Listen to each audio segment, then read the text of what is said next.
کبھی ایک ایسی دنیا کے بارے میں سوچیں جہاں برفانی دور تو ختم ہو چکا تھا، انسان تاریخ لکھنا شروع کر رہے تھے، لیکن زمین کے ایک کونے میں کچھ دیو ہیکل جاندار اب بھی اس منجمد زمین پر گھوم رہے تھے۔ یعنی ایک ہی وقت میں دو بالکل الگ دنیا ہے؟ بالکل، یہ تھے اون والے میمتھ، سردی اور بقا کے حقیقی ماہر جو کبھی پورے براعظموں پر راج کیا کرتے تھے۔ جی، آج ہم انہی دیو ہیکلوں کی کہانی میں ذرا گہرائی میں اتریں گے۔ یہ معلومات آخری دیو ہیکلوں کی گونج نامی ایک تحریر سے لی گئی ہیں۔ اور ہمارا مقصد صرف یہ جاننا نہیں کہ وہ کیسے ختم ہوئے، بلکہ یہ سمجھنا ہے کہ وہ اتنے لمبے عرصے تک زندہ کیسے رہے۔ جی، یہ بقا کی ایک ایسی داستان ہے جس کا اختتام مکمل خاموشی میں ہوا ہے۔ اور یہی بات اس کہانی کو اتنا طاقتور بناتی ہے۔ یہ صرف معدومیت کی کوئی اداس کہانی نہیں ہے۔ اچھا، یہ لچک کی کہانی ہے، ہزاروں سال پر پھیلی ثابت قدمی کی۔ یہ ہمیں دکھاتی ہے کہ جب ایک غالب ترین نو بھی ماحولیاتی تبدیلی اور تنہائی کا شکار ہوتی ہے تو اس کا انجام کیا ہوتا ہے۔ تو یہ سمجھنے کے لیے کہ وہ کیوں ہارے، ہمیں پہلے یہ سمجھنا ہوگا کہ وہ اتنے عرصے تک جیتے کیسے رہے۔ بالکل، وہ اپنے وقت کے بادشاہ تھے۔ صحیح۔ تحریر میں انہیں سردی اور بقا کے ماہر کہا گیا ہے، اور یہ کوئی معمولی لقب نہیں ہے۔ جی نہیں۔ جب ہم برفانی دور کا سوچتے ہیں تو ذہن میں ناقابل برداشت سردی، برف کے طوفان، گلیشیئرز، یہ سب آتا ہے۔ میمتھ اسی ماحول میں نہ صرف زندہ رہے بلکہ پھل پھول رہے تھے، وہ جیسے اس ماحول کے لیے بنے تھے۔ لیکن کیسے؟ ان میں ایسی کیا خاص بات تھی؟ دیکھیں، وہ اپنے ماحول کے لیے ایک چلتا پھرتا شاہکار تھے۔ تحریر میں ان کی بناوٹ کی جو تفصیلات ہیں وہ کمال ہیں۔ اچھا؟ سوچیں، ان کے جسم پر بالوں کی دو تہیں تھیں، ایک چھوٹی گھنی بالکل اون جیسی تہ جو جسم کو گرم رکھتی تھی، ٹھیک ہے، اور اس کے اوپر لمبے موٹے بالوں کی ایک تہ جو برف اور ہوا کو روکتی تھی۔ واو! اور اس کے بھی نیچے چربی کی ایک موٹی تہ جو ایک بہترین انسولیشن کا کام کرتی تھی۔ یعنی ہر طرح سے محفوظ۔ جی، یہاں تک کہ ان کے کان بھی دوسرے ہاتھیوں کے مقابلے میں بہت چھوٹے تھے تاکہ جسم کی گرمی ضائع نہ ہو۔ ہر چیز کا ایک مقصد تھا۔ یہ تو بڑی حیران کن بات ہے، یعنی وہ فطرت کے بنائے ہوئے بہترین ونٹر کوٹ پہنے ہوئے تھے۔ بالکل۔ لیکن صرف سردی سے بچنا ہی تو کافی نہیں ہوتا، انہیں خوراک بھی تلاش کرنی ہوگی۔ برف سے ڈھکی زمین پر وہ کیا کھاتے تھے؟ یہیں پر ان کے دیو ہیکل دانت یعنی ٹسکس کام آتے تھے۔ وہ صرف لڑائی کے لیے نہیں تھے۔ اچھا؟ وہ انہیں برف ہٹانے والے پلوں جیسے ایک سنو پلاؤ ہوتا ہے اس کی طرح استعمال کرتے تھے۔ اوہ واو! برف کی تہوں کو ہٹا کر نیچے دبی ہوئی گھاس اور پودے نکالتے تھے۔ وہ ایک طرح سے اپنے ماحول کے باغبان تھے۔ اور تحریر میں ایک بہت ہی دلچسپ نقطہ اٹھایا گیا ہے کہ وہ صرف جانور نہیں تھے، وہ ایکو سسٹم کے معمار تھے۔ جی، ایکو سسٹم کے معمار۔ یہ تو ایک بہت بڑا دعویٰ ہے، اس کا کیا مطلب ہے؟ اور معمار کا لفظ یہاں بہت اہم ہے۔ وہ اپنے وزن اور چرنے کی عادت سے درختوں اور جھاڑیوں کو بڑھنے سے روکتے تھے۔ اچھا!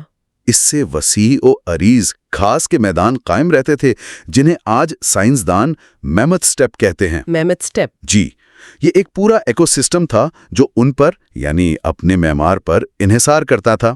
گھوڑے، بائسن، دوسرے کئی جانور ان میدانوں میں چڑھتے تھے۔ تو جب معمار چلا گیا تو آہستہ آہستہ پوری عمارت ہی گر گئی۔ جنگلات نے میدانوں کی جگہ لے لی اور وہ دنیا ہمیشہ کے لیے بدل گئی۔ تو وہ ہزاروں لاکھوں سال تک اس طرح کامیاب رہے، اپنے ماحول کے بادشاہ، اپنے ایکو سسٹم کے معمار۔ پھر ایسا کیا ہوا؟ اگر وہ اتنے بہترین طریقے سے اپنے ماحول کے عادی تھے تو گڑبڑ کہاں ہوئی؟ تحریر اس کی ایک بہت سادہ لیکن خوفناک وجہ بتاتی ہے۔ دنیا بدل رہی تھی۔ جی، اور یہ تبدیلی کوئی آسمانی آفت نہیں تھی جو ایک دن میں آ گئی۔ یہ ایک بہت سست، تقریباً ناقابل محسوس تبدیلی تھی۔ کب شروع ہوئی یہ؟ تقریباً 12,000 سال پہلے۔ برفانی دور ختم ہونے لگا، سیارہ گرم ہو رہا تھا۔ انسانوں کے لیے شاید یہ ایک اچھی خبر تھی، لیکن میمتھوں کے لیے نہیں۔ میمتھوں کے لیے یہ موت کا پروانہ تھا۔ یہ بات سمجھنا تھوڑی مشکل ہے۔ ہم ہمیشہ سنتے ہیں کہ گرمی زندگی کے لیے اچھی ہوتی ہے، تو ان کے لیے یہ تباہ کن کیوں ثابت ہوئی؟ کیونکہ ان کا پورا وجود، ان کی ہر ایک خوبی سرد اور خشک ماحول کے لیے بنی تھی۔ صحیح. جیسے جیسے سیارہ گرم اور گیلا ہوتا گیا ان کے بنائے ہوئے میمتھ سٹیپ سکڑنے لگے. ان کی جگہ جنگلات، دلدل اور گیلی زمینوں نے لے لی، اور یہ جنگلات ان دیے ہیکل جانوروں کی خوراک کی ضروریات پوری نہیں کر سکتے تھے. تو ان کی خوراک ہی ختم ہونے لگی. بالکل. یہ ایسا ہی ہے جیسے آپ کا پسندیدہ ریسٹورنٹ آہستہ آہستہ مینیو سے آپ کی پسند کی ہر چیز ہٹاتا جائے، یہاں تک کہ وہاں آپ کے کھانے کے لیے کچھ بھی نہ بچے. نسل در نسل خوراک تلاش کرنا مشکل سے مشکل تر ہوتا گیا. اور یہ تبدیلی اتنی سست تھی کہ شاید وہ اسے محسوس بھی نہیں کر پائے ہوں گے. جی بالکل. ہر نسل کو بس یہی لگا ہوگا کہ گھاس کے میدان تھوڑے کم ہو گئے ہیں یا خوراک کے لیے تھوڑا زیادہ سفر کرنا پڑتا ہے. لیکن ہزاروں سال کے پیمانے پر یہ ایک مہلک تبدیلی تھی. ان کی آبادی کم ہوتی گئی، ان کا علاقہ سکڑتا گیا، یہاں تک کہ وہ صرف چند الگ تھلگ جگہوں پر باقی رہ گئے. اور ان کا آخری ٹھکانہ آرکٹک میں ایک دور دراز جزیرہ جسے رینگل جزیرہ کہتے ہیں. رینگل جزیرہ. اور یہی وہ جگہ ہے جہاں کہانی ایک بہت ہی عجیب موڑ لیتی ہے.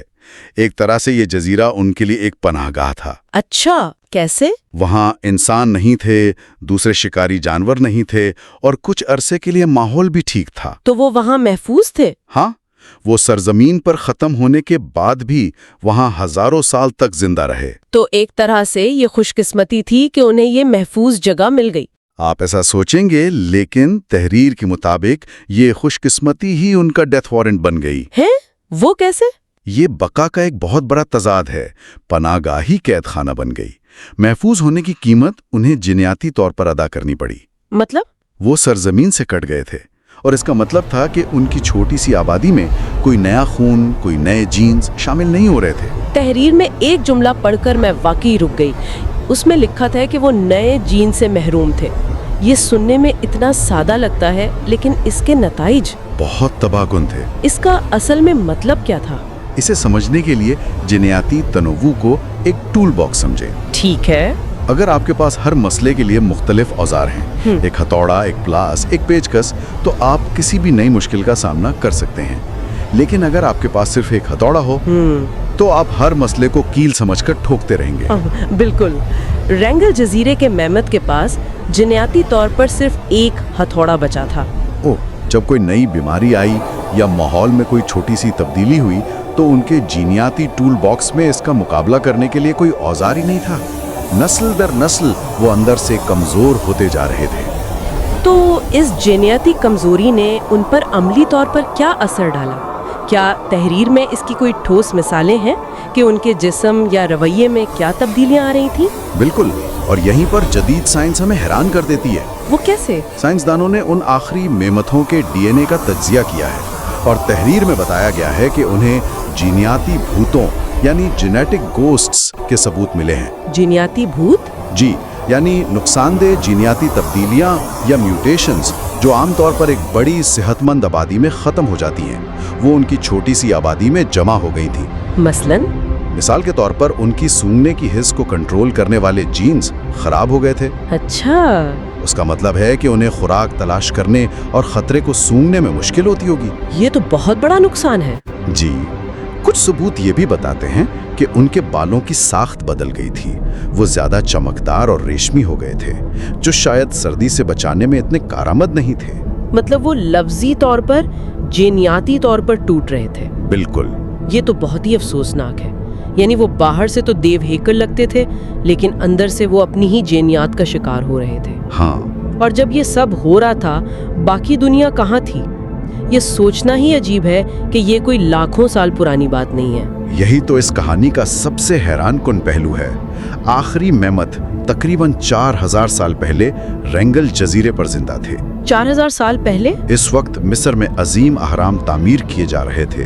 میسوپوٹیمیا میں تہذیبیں عروج پر تھیں. یعنی انسان تاریخ لکھ رہا تھا، سلطنتیں بنا رہا تھا. اور شمال میں دنیا سے بے خبر ایک عظیم نو کا آخری باب لکھا جا رہا تھا.